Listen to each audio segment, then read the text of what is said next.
You're going to want to hear this. One Diet Coke has a sweetener in it called aspartame, which gets broken down in the body into phenylalanine, methanol, and aspartic acid. Now, studies have tried to link these three compounds with things like seizures, cancer, and even blindness. That doesn't sound very nice. But before you go and empty this down the drain, listen to this, because what you've got to do is think about the context and the volume of things you're actually consuming of these compounds. So, for example, one egg has 10 times the aspartic acid as you'll find in a can of Diet Coke. One tomato has 4 times the methanol as in a Diet Coke. Again, bit of a surprise. And one glass of milk has 3 times the phenylalanine as you'll find in a Diet Coke.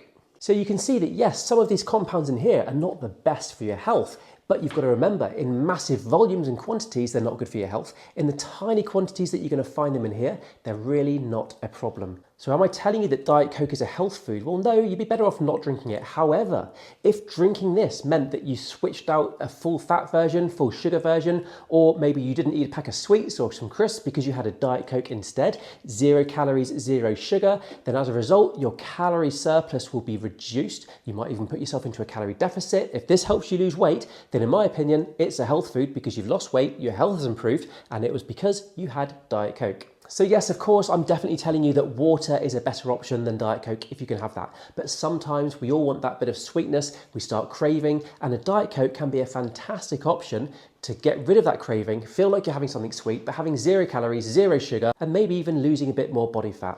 What was that saying? Dose equals the poison or something like that? Think about this. 1 thimble of lager, really not a problem. If you drink it, your body's not even going to know that you've had it. However, if you drink 10 pints of lager, that's not very healthy. You're going to know about it.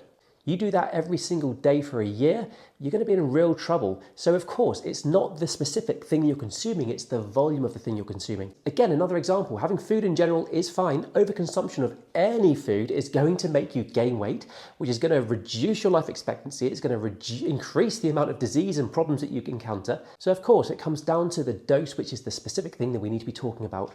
Anyway, if you want a Diet Coke, have a Diet Coke. You'd have to drink an absolute shed load of this stuff for it to have any negative effect on your health.